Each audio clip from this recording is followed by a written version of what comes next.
Sanguinius, revered as the Great Angel and the brightest one in his time, served as the Primarch of the Blood Angels Legion of Space Marines. Sanguinius stands as the genetic forebear of the Adeptus Astartes chapters forming the Sanguinary Brotherhood in the 41st millennium. Regarded as one of the most noble and esteemed Primarchs, even by his brethren, including Horus, his tragic demise occurred during the climax of the Horus Heresy at the Siege of Terra. Sanguinius valiantly defended the Emperor of Mankind from Warmaster Horus on the Vengeful Spirit, a Gloriana-class battleship. Despite being slain by Horus, Imperial legend maintains that it was Sanguinius' sacrifice that created the vulnerability in Horus's armor, enabling the Emperor to defeat the arch-heretic and thwart the corruption of chaos within mankind.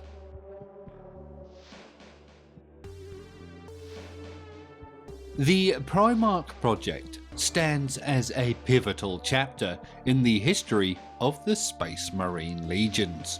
The Emperor's monumental creations aimed at conquering the galaxy and reuniting mankind's scattered colonies after the Age of Strife.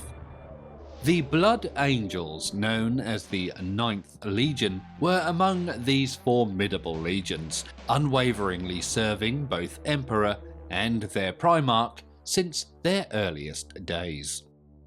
Originating from the tumultuous Age of Strife, the first founding Space Marine legions, including the Blood Angels, emerged from the ashes. The Emperor, having achieved unity on Terra through the Unification Wars, envisioned a grander goal: the reunification of humanity across distant worlds. To fulfill this vision, he conceived an unparalleled army, the Space Marines, warriors devoted solely to him, physically and mentally fortified for perpetual warfare. The Emperor, adept in genetic manipulation, employed his skills to craft 20 extraordinary transhuman super warriors, the Primarchs, in his secret gene laboratory beneath the Himalayan mountains. Intended to be paragons of war, second only to the Emperor himself, the genesis of the Space Marines faced an unexpected twist. The Primarchs vanished abruptly, abducted from the Emperor's laboratory while still in gestation capsules, scattered across the galaxy through the warp by an unknown force, unraveling the Emperor's plan before it could fully unfold.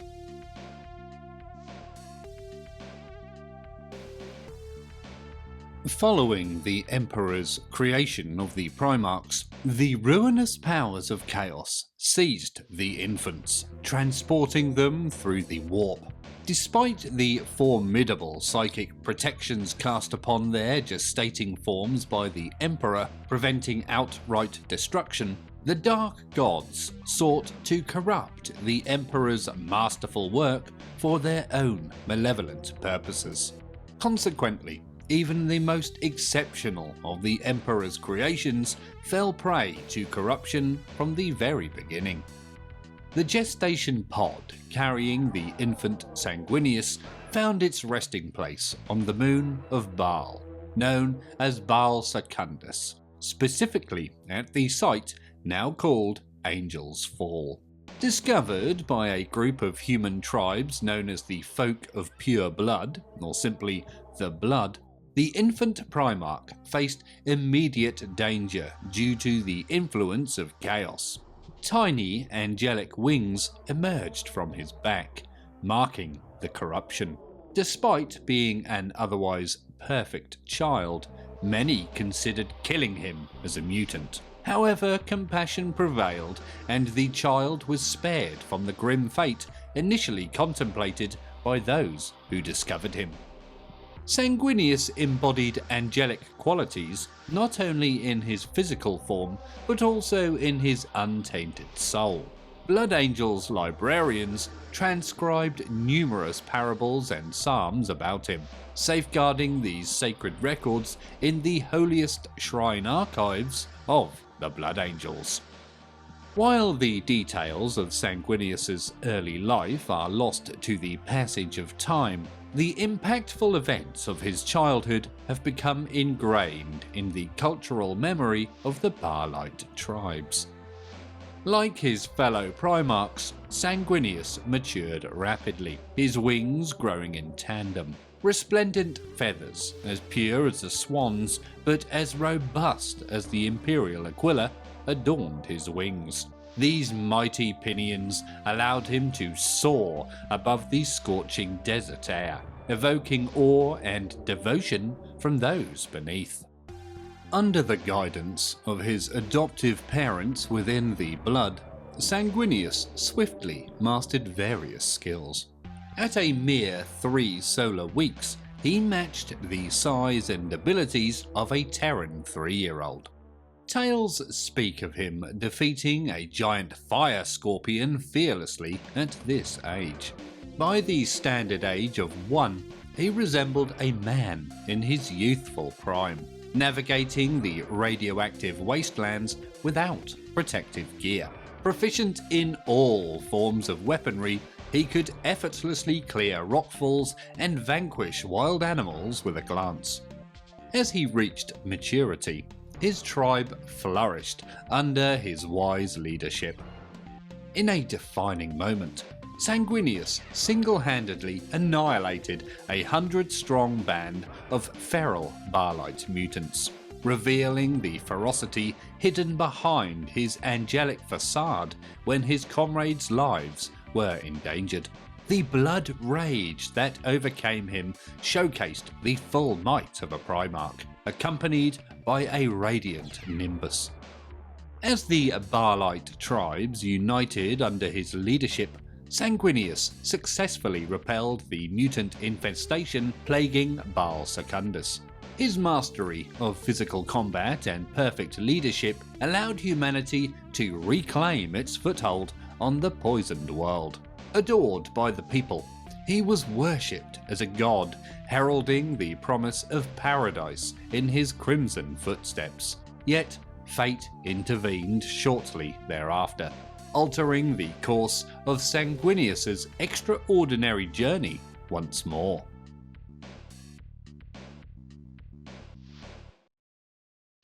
The loss of the Primarchs dealt a bitter blow to the Emperor's plans, but he swiftly rebounded.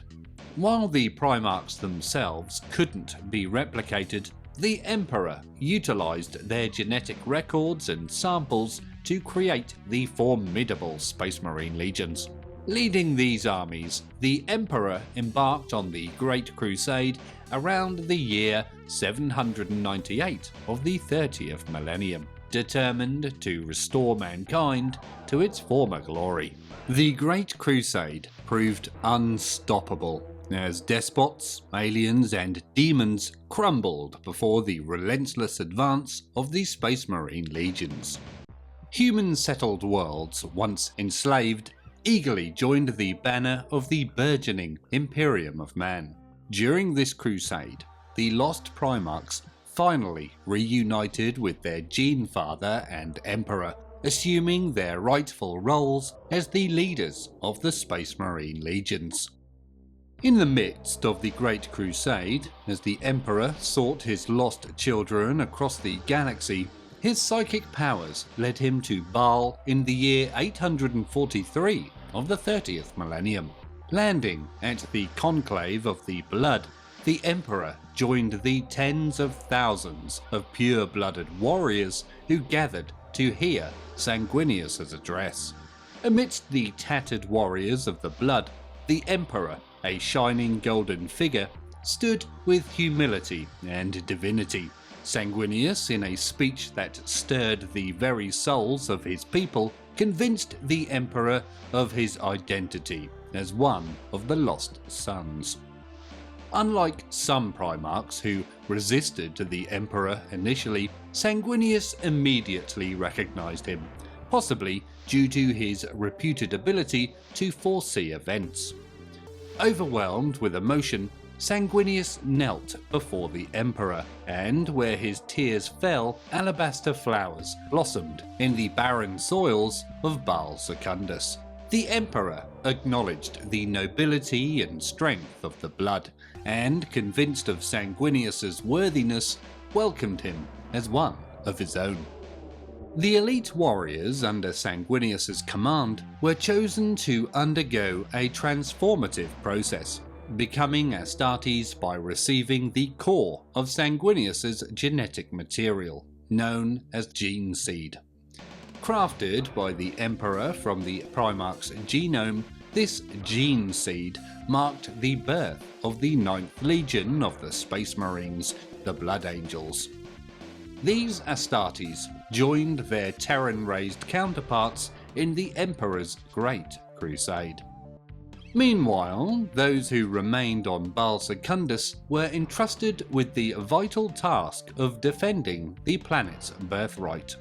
They not only safeguarded Baal Secundus, but also imparted the imperial truth to future generations, preserving the memory of the Primarch who had once walked among them and rekindled their hope.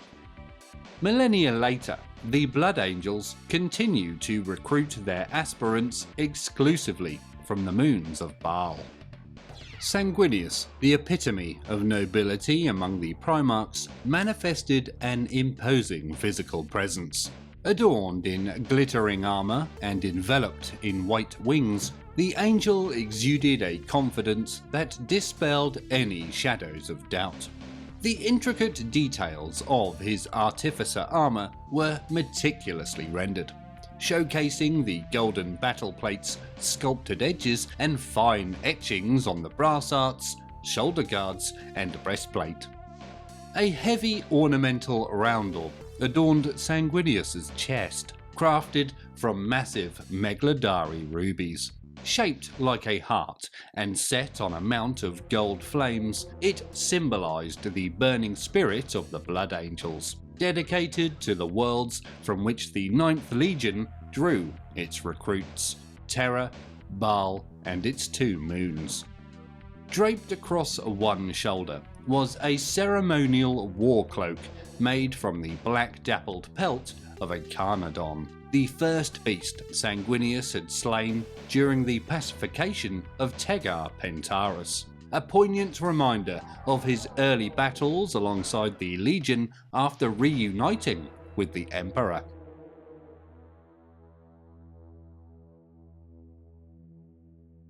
The Primarchs were not just warriors, but also astute leaders under whose command the might of the Space Marine legions flourished. The Great Crusade, propelled by the strategic brilliance of the Primarchs, surged forward, opening new battlefronts and reclaiming worlds by the thousand.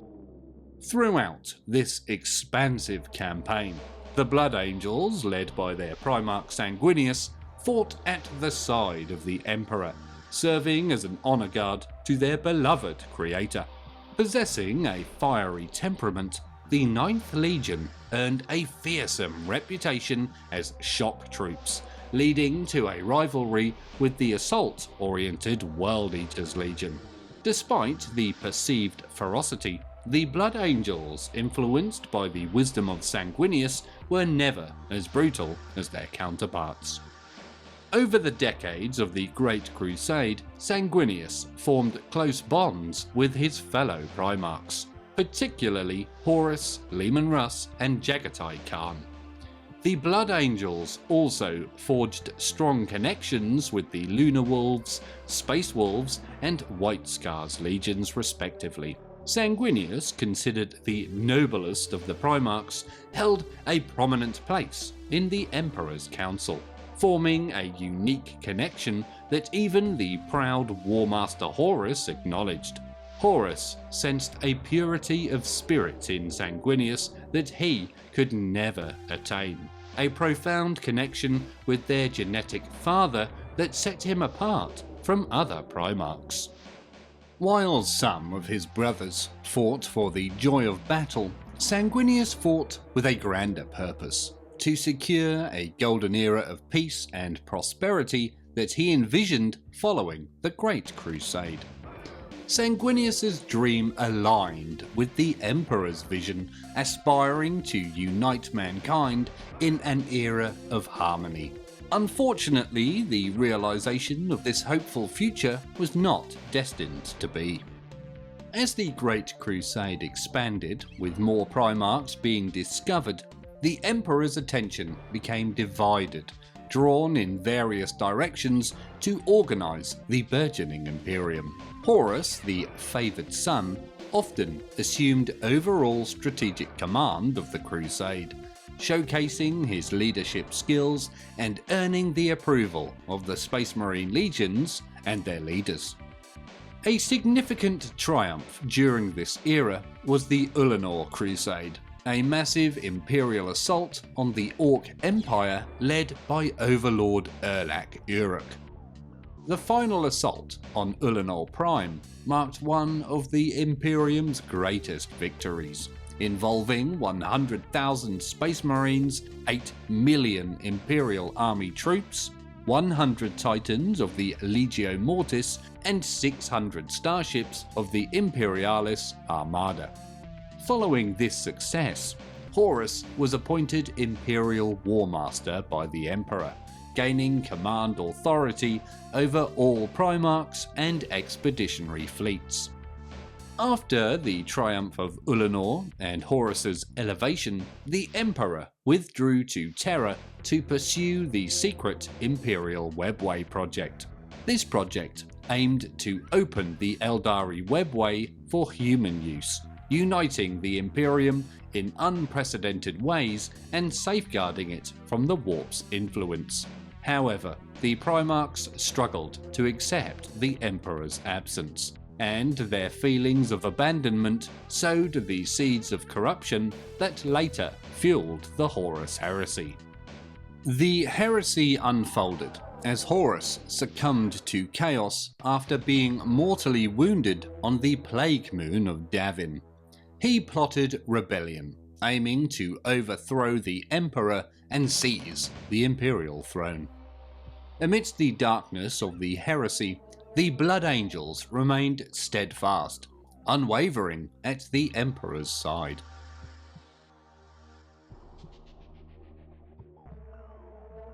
The horrors of the Horus Heresy left an indelible and more devastating mark on the Blood Angels than on any other loyal Space Marine legion, shaping their destiny and that of their successor chapters. This tragic fate has echoed through the millennia since those dark days, defining the essence of the Blood Angels. The catastrophic conclusion of the Great Crusade shattered the Emperor's dream when the Imperial Warmaster Horus, once beloved and trusted, succumbed to chaos. His betrayal plunged the Imperium into an abyss from which it has yet to fully recover, even 10 millennia later. In a tragic turn of events, the corrupted Horus manipulated several of the Primarchs, turning them against their own father, the Emperor. After 9 years of brutal civil war, Horus's traitor legion forces launched a combined assault on the Imperial Palace on Terra. Space Marine fought Space Marine, and the fortifications of Terra's grand edifice teetered on the brink of collapse. Chaos reigned supreme, fueled by the unimaginable power that Horus had gained at the cost of his immortal soul. The very fabric of the Imperium trembled in the face of this dark betrayal.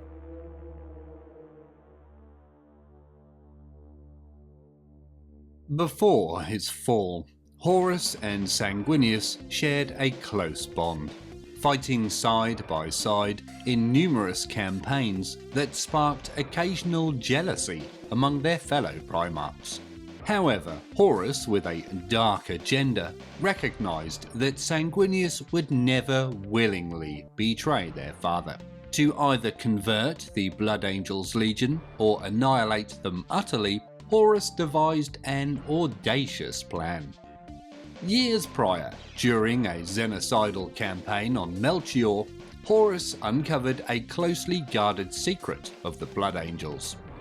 In the ruins of an alien chapel, he witnessed the unthinkable, Sanguinius killing one of his own Astartes. Sanguinius revealed the genetic flaw within his own genome, later known as the Red Thirst.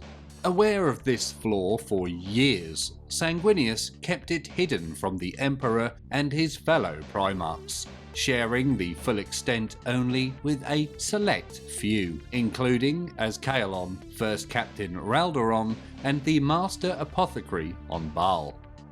In a solemn vow, Horus promised never to disclose this matter, not even to their father, respecting Sanguinius's wishes. Touched by this gesture, Sanguinius expressed gratitude, and Horus committed to helping him address the flaw, regardless of the time that it might take. Little did they know the corrupted Horus would exploit this knowledge one day, attempting to turn the Blood Angels' flaw against them.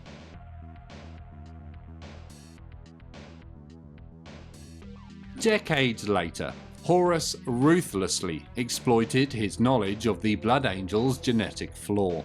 The Warmaster devised a plan to sway Sanguinius' legion to chaos or obliterate it before it hindered his bid for terror and control of the Imperium. After turning to chaos, Horus harboured an intense hatred and fear for Sanguinius, devising numerous strategies to either ensnare him or eliminate him, all of which failed. To weaken the loyalist forces before revealing his betrayal, Horus assigned the 9th Legion the daunting task of cleansing the Cygnus Cluster, a triple star system in the Segmentum Ultima near the galactic center. Unaware of the Warmaster's deceit, Sanguinius dutifully followed his brother Primarch's orders, embarking on the mission with his legion.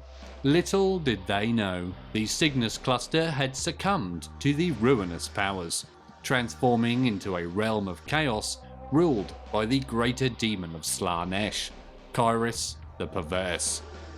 Upon entering the system, the Blood Angels' fleet fell victim to a warp ambush, resulting in the crippling or death of many navigators and astropaths. The Legion now faced the fury of chaos for the first time. Kyrus, taunting Sanguinius, declared his lordship over the star system on behalf of Slaanesh.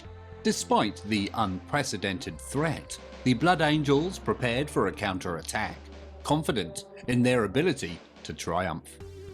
Engaging the demonic host of Kyrus, the Blood Angels launched attacks on Cygnus Prime, facing chaos cultists and monstrous demons. Sanguinius, embodying the Angel of Vengeance, spearheaded the assault on the Cathedral of the Mark, Kyrus' seat of power, aiming to confront and destroy the greater demon. However, Sanguinius encountered a new nightmare, Ka'Bandha, a greater demon of Khorne, known as one of the Blood God's most prolific killers. Ka'Bandha revelled in exalted joy for Khorne, embodying a murderous engine of destruction. This mighty demon, in its sadistic joy, taunted Sanguinius, exposing Horus's treachery and determination to betray the Emperor. Enraged by the demon's mockery and fearing the truth of its claims about the Warmaster, the angelic Primarch engaged in brutal single combat with the Bloodthirster. Seizing the initiative, Sanguinius launched a frenzied assault, stabbing his sword into the demon's chest and tearing open a gaping wound. The Bloodthirster roared in pain, retaliating with its whip, crushing Sanguinius' legs and then smashing him to the ground with his massive axe. Momentarily stunned and helpless, Sanguinius looked up at the towering demon, taunted one final time before it unleashed its wrath across the battlefield, slaughtering hundreds of Space Marines. The psychic backlash from the deaths of his Astartes blasted Sanguinius into unconsciousness. During the Battle of Terror, in the closing days of the Horus Heresy, Sanguinius confronted the savage demon lord once again. The fall of their Primarch and the slaughter of their brethren drove the Blood Angels into the initial stages of the Black Rage, a berserker fury that fueled their onslaught against the demonic horde. Despite the brutal violence unleashed by Ka'Bandha, it awakened a thirst for blood within the Space Marines that would not be quenched until every trace of chaos was eradicated from the planet. In their madness, the Blood Angels banished Kyrus back to the Imperium, and only after cleansing the planet did their rage subside. However, the victory came at a staggering cost, leaving a brooding shadow on the souls of the Blood Angels. This dark legacy would manifest in the centuries to come as the Great Curse, afflicting the Blood Angels and their successors. Sanguinius, with his accelerated metabolism and superhuman immune system, healed from the grievous wounds within a few solar days. Swearing vengeance upon the demon Ka'Bandha, he responded to Rogel Dawn's call for the 9th Legion to return to Terra. Understanding the gravity of the situation facing the Imperium better than most.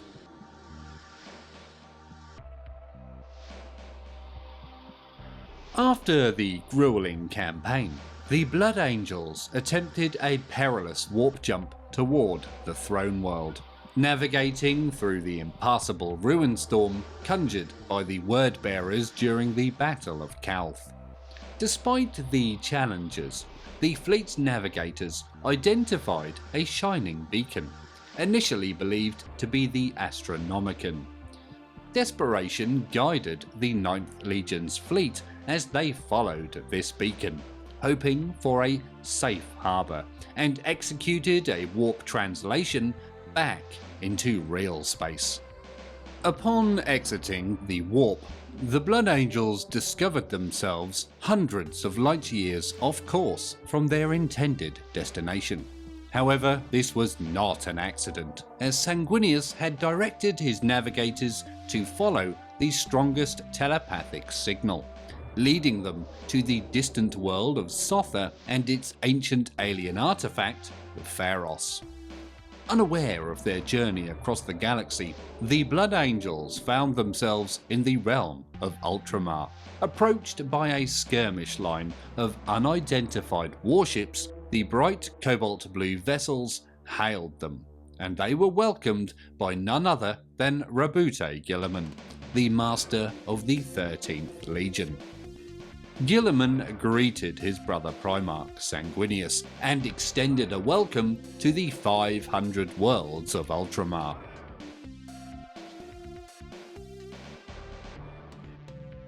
Separated by the ruin storm, which obscured the light of the Astronomicon and left both halves of the Imperium isolated and uninformed about each other, the Ultramarines Primarch, Rabute Guilliman, established the Imperium Secundus to continue the fight against the traitors and uphold the Emperor's vision.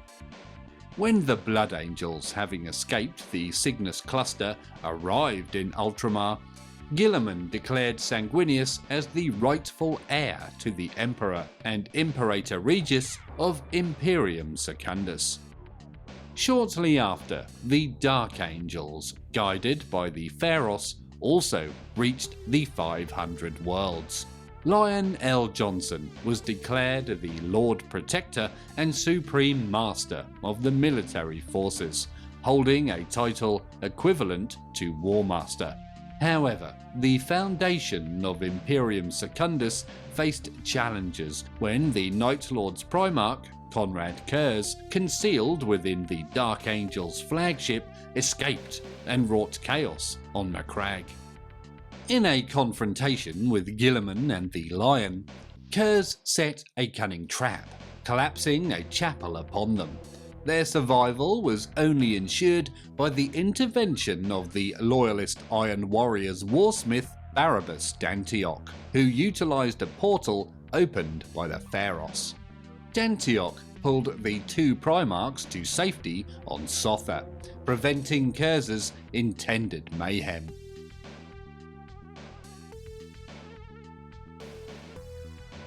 Continuing their pursuit of Conrad Kurz over the next 2 years, the Lion and Guilliman faced ongoing disagreements over Imperium Secundus policies, particularly concerning security and the handling of rebels on Macragge.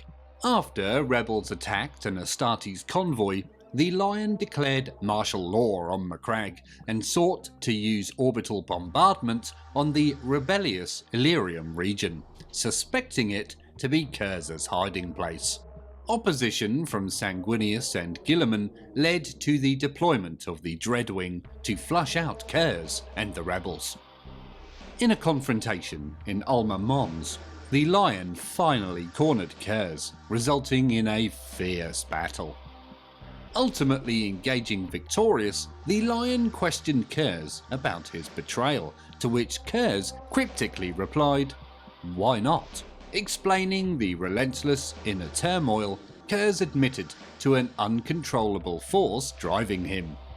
Despite having Kurz at his mercy, the Lion couldn't bring himself to kill his brother. Instead, he incapacitated Kurz by breaking his spine and brought him before Sanguinius and Guilliman for trial.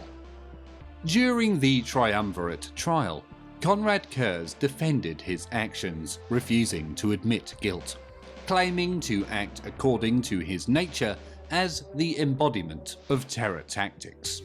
Kurz argued he committed no crimes, accusing Lionel Johnson of secret orbital bombardments. Kurz intensified the division between Guilliman and the Lion. The enraged Lion sought to kill Kurz, halted only by Sanguinius. In anger, Guilliman broke the Lion sword and dismissed the ruling triumvirate, banishing the Lion for violating directives against civilian casualties.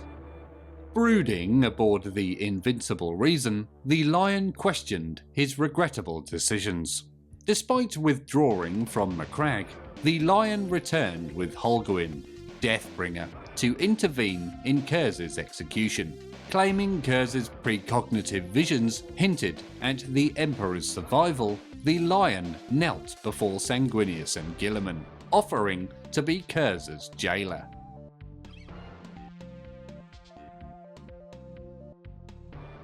In the closing chapters of the Horus Heresy, the Blood Angels found themselves at the forefront of a pivotal moment in Imperial history, the infamous Battle of Terra. This monumental conflict marked the climax of the heresy, a devastating war that unfolded on Terra itself, where the Warmaster Horus and his forces of chaos clashed with the loyalist armies of the Imperium of Man, led by the Emperor of Mankind. As the heresy unfolded, numerous loyalist Astartes legions were hindered and delayed by the cunning strategies of the traitor legions loyal to Horus. However, the Imperial Fist's legion, under the stern leadership of their Primarch, Rogel Dawn, had already returned to Terra. With unwavering determination, they diligently fortified the cradle of humanity, preparing for the impending storm. Jagatai Khan, Primarch of the White Scars Legion, successfully navigated the tumultuous events to arrive at Terra with his legion. Despite facing an oddly ineffective assault by the Alpha Legion's fleet, the White Scars stood ready to contribute to the defense of the Imperial Palace. Not to be left behind, the Blood Angels executed a timely warp jump to Terra, positioning themselves to confront the imminent traitor legions. Out of the 9 remaining loyalist Space Marine legions, only the White Scars and the Blood Angels could rally with Rogel Dawn and the Imperial Fists for the defense of Terra before the massed traitor legions descended upon the Sol system. In this momentous battle, 3 entire Titan legions and nearly 2 million soldiers of the Imperial army joined forces with the Astartes. Together, they stood as a bulwark against the encroaching hosts of chaos, fully aware that the outcome of this conflict would shape the destiny of mankind for the next 10 millennia. Despite the formidable might of the Emperor and the valiant efforts of Sanguinius and the remaining loyalist Primarchs, the forces of Horus pressed relentlessly forward, casting a shadow of uncertainty over the fate of the Imperium. In a perilously brief span, the Emperor of mankind found himself besieged within his majestic palace on Terra, ensnared by the confines of the Golden Throne. This predicament was compounded by the ongoing war within the Webway, unfolding deep within the Imperial dungeon. Undeterred, the Blood Angels assumed a pivotal role in the defense of the Imperial Palace, unwavering in their resolve despite facing overwhelming odds. Alongside their comrades from the Imperial Fists Legion, the resilient but outnumbered soldiers of the Imperial Army, and the indomitable warriors of the Legio Custodes, the Blood Angels steadfastly manned the walls of this last bastion. Within the Sanctus Praetoria Imperator, Sanguinius became an immortalized figure depicted in magnificent stained glass windows. Hovering high above the tumultuous battle, he confronted demons of unimaginable power, capable of unraveling the minds of even the mightiest heroes with a mere utterance. Single-handedly, Sanguinius guarded the crenellations, preventing the tide of demonic filth from breaching the sanctified chambers of the Emperor's dwelling. Historical accounts of that time effusively praise the valiant efforts of the Blood Angels in defending the palace complex. Despite the sacrifice of hundreds of Blood Angels, they stemmed a malevolent onslaught unprecedented in its foulness. Witnesses recount the radiant aura enveloping Sanguinius' sons as the Primarch, wielding his formidable blade of fire, vanquished his foes in the celestial battleground above. However, Sanguinius was destined to fulfill his most momentous duty upon Horus's battle barge, orbiting Terra in a pivotal encounter that would echo through the annals of history.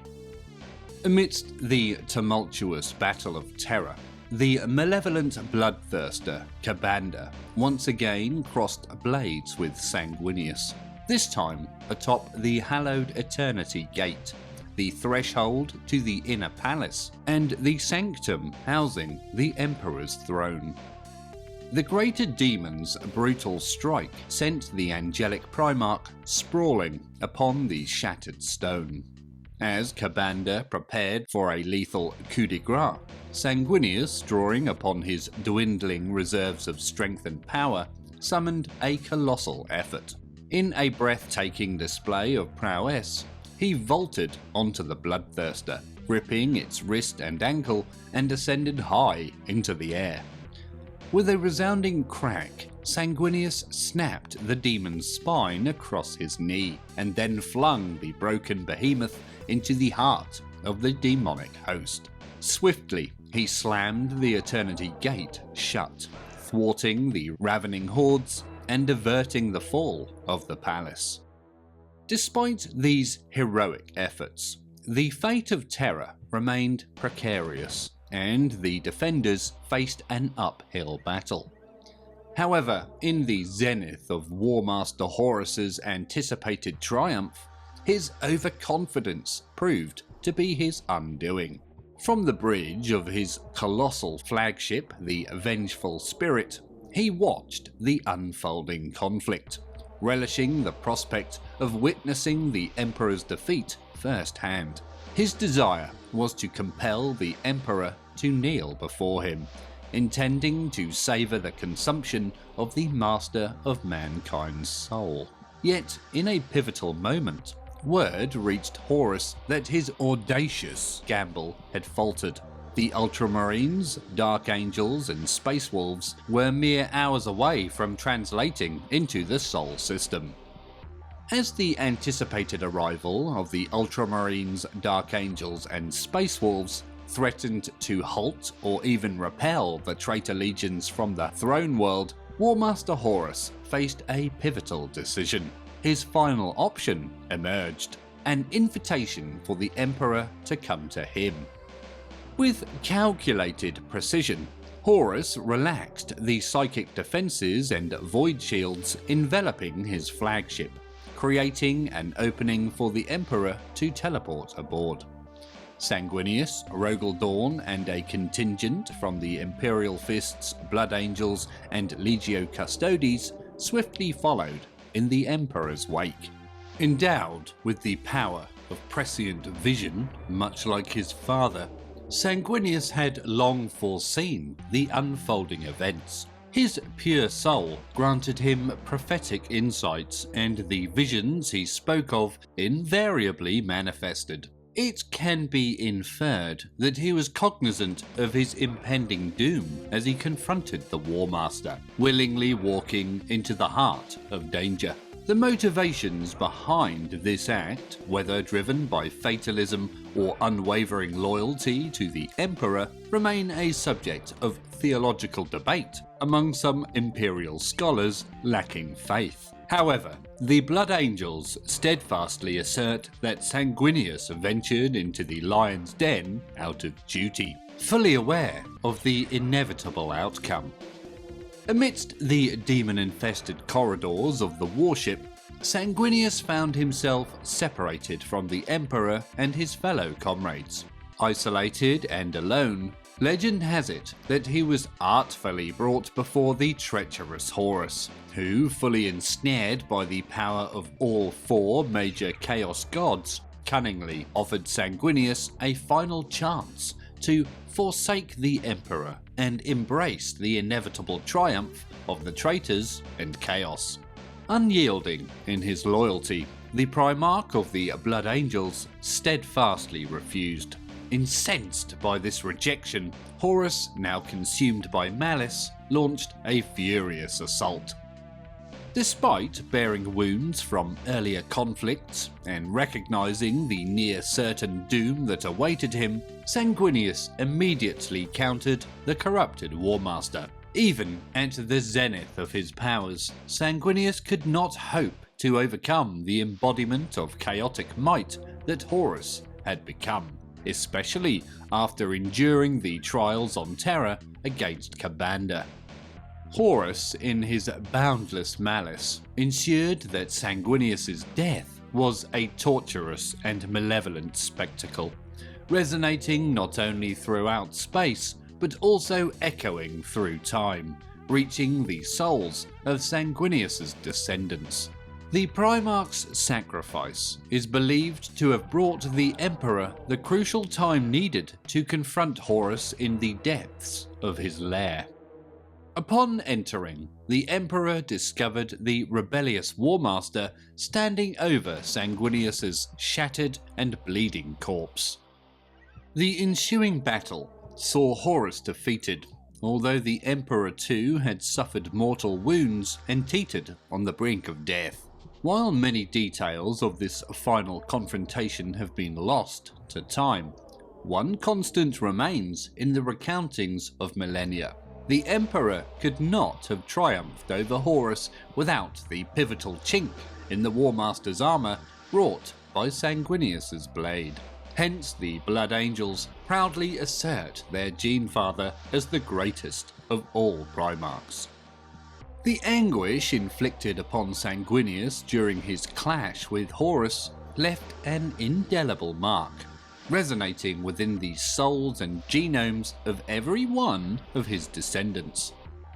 The psychic echo of Sanguinius' sacrifice endures through the ages, inducing madness and fury in the Blood Angels as they witness dark visions of their Primarch's final moments.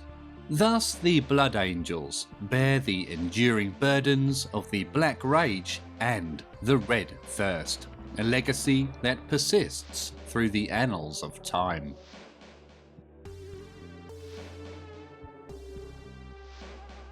In the aftermath of Horus's defeat, the Imperium underwent irrevocable changes. The once benevolent emperor, now unable to take a martial role in mankind's defense, sustained his shattered body solely through the life-giving mechanisms of the Golden Throne. The responsibility of reconstructing his empire and driving out the traitor forces fell upon the surviving Primarchs, including stalwarts like Rogel Dawn of the Imperial Fists and Rebute Guilliman of the Ultramarines. Guilliman, in particular, left an indelible mark on the now leaderless Blood Angels. Through the Codex Astartes, a comprehensive treatise on the restructuring and organisation of the Space Marines, Guilliman's legacy reshaped the Blood Angels Legion into the chapters that continue to defend the Imperium. His vision aimed to prevent any single individual from wielding the full destructive might of a Space Marine Legion. To achieve this, Guilliman advocated the division of the Legion's Astartes into smaller 1,000-man autonomous units. Some of his surviving brothers resisted this fragmentation, perceiving it as an injustice and an affront to the integrity of their legions. In a time of heightened emotions and suspicion, this edict threatened to spark a new civil war within the Imperium. Ultimately, however, Guilliman prevailed, and one by one, his surviving brothers and the leaderless Loyalist legions acquiesced. The legions Astartes then ceased to exist, giving rise to the chapters of the Adeptus Astartes. For the Blood Angels, this division proved a doubly harsh blow. Their Primarch Sanguinius had perished at Horus's hands in the heresy's final moments. Bereft of the opportunity to mourn their father and recover from the devastating losses in the Battle of Terror, their close-knit brotherhood now faced a rift. Without an obvious leader, and with the first signs of the flaw beginning to manifest within the 9th Legion, the survivors grappled with the challenges of an uncertain future. In the wake of the Blood Angels' harrowing encounters with the malevolent forces of chaos, both physical and psychic scars marred their once proud legion. The death of their revered Primarch at the hands of the Warmaster was a visceral wound etched upon their collective soul. The horrors faced in battles against the demons of Khorne and Slaanesh at Cygnus Prime had triggered a nascent thirst within the Legion. The psychic shockwave emanating from Sanguinius' demise cursed their souls with what would later be termed the Black Rage. Although the heresy had come to an end, for the Blood Angels a new and formidable trial loomed on the horizon. Out of this sorrow and tragedy emerged the chapters of the Second Founding, a time when each legion decided its own path forward, with some enduring even more challenging journeys than the Blood Angels themselves. The Sons of Sanguinius found unity under the guidance of Azkaelon, the sole survivor of the Sanguinary Guard. While historical accounts from this period vary, they unanimously agree that following Azkaelon's counsel, The remnants of the 9th Legion organised themselves into a select number of chapters, each led by the champions of the Blood Angels. Drawing upon the tradition and rites of their legion as the foundation for their new brotherhood, each chapter adopted a fitting name. Thus commenced a period of reconstruction for the Sons of Sanguinius as they branched out to establish autonomous organisation. Notably, Chapter Master Nasir Amit, known as the Flesh-Tearer, spearheaded his eponymous chapter on a blood-soaked crusade. Their vengeful actions in the early years of the Flesh-Tearer's existence set the tone for their reputation and judgment in the years to come.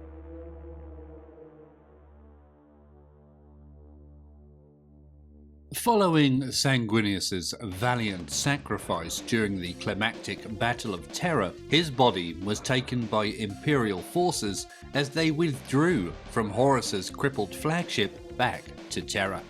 The Blood Angels, in solemn reverence, bore his remains to their homeworld of Baal, where a vast tomb awaited deep beneath the main chapel.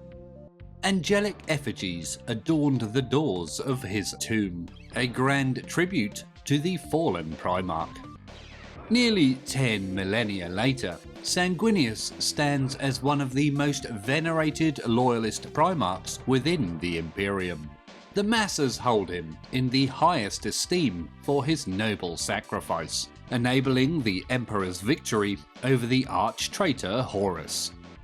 The name Sanguinius is revered throughout the Imperium, with chapels devoted to him standing alongside those dedicated to the Emperor.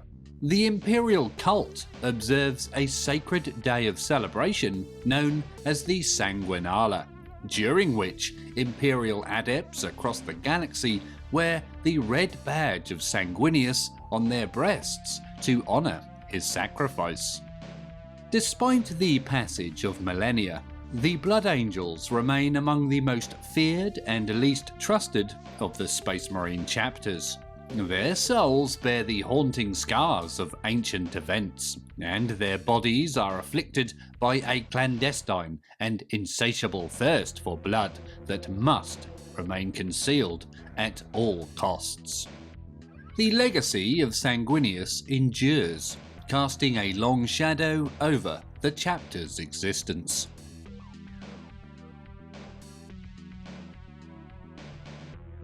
Sanguinius, the winged progenitor of the Blood Angels, possessed a unique psychic gift, a sliver of the prescient talent inherent in his father, the Emperor.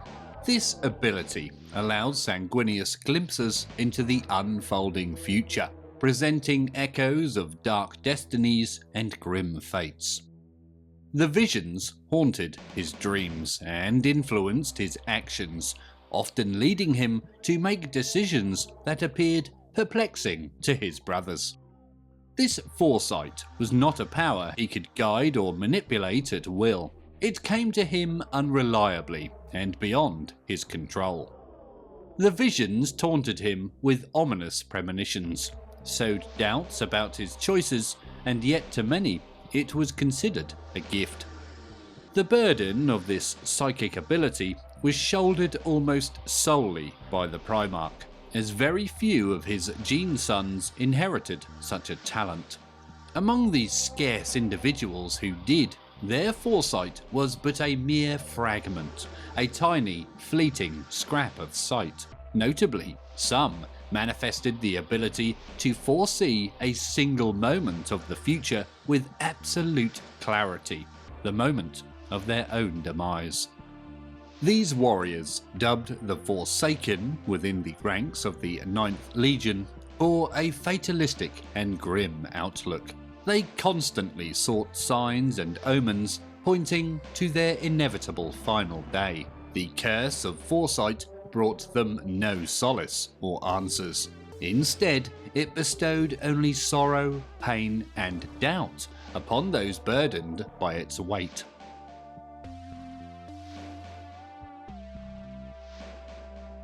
In the realm of war, Sanguinius, the noble Primarch of the Blood Angels, adorned himself with an exquisite arsenal, each piece a testament to both artistry and lethality. His armour, the Regalia Resplendent, stood as a masterpiece, a golden manifestation tailored to his unique form. Crafted, it was believed, by the Emperor's own hand. This ornate power armour blended superlative protection with the grace necessary for the Primarch's aerial manoeuvres. The blade in Carmine, an ornate power sword, told a tale of legacy and loyalty. Originally wielded by Sanguinius himself during the Great Crusade and Horus Heresy, it found its way to Belarius, the first chapter master of the Blood Angels following Sanguinius's demise. Lost to the Orc warlord Garshul the Destroyer, the sword became the focal point of a quest led by Captain Leonatos, a journey that delved into the malevolent depths of the Eye of Terror. The recovered sword, its return marked by the sacrifice of Leonatos' soul, found its way back to the chapter's homeworld, carried by two exiles who resisted reintegration. The Spear of Telesto, another weapon in Sanguinius' arsenal, bore a blade shaped like an elongated tear, symbolising the single drop of blood shed when he pledged loyalty to the Emperor. Depicted in fortress monastery tapestries on Baal, the spear's shaft, sculpted to resemble Sanguinius as a hooded angel of blood, it possessed the ability to emit energy blasts lethal to those without Sanguinius' blood. Presumed lost during the Horus Heresy, it was reclaimed in Orc-held systems based on information discovered on Evangelion. The Infernus, a pistol wielded by Sanguinius during the Horus Heresy, boasted formidable ammunition capable of causing serious harm to both legionaries and vehicles alike. The Moon Silver Blade, another piece in Sanguinius' collection, served as an effective weapon against demons during the Horus Heresy. Gifted by Rogel Dawn, it shared a lineage with the mighty Phalanx, constructed from the same alloy.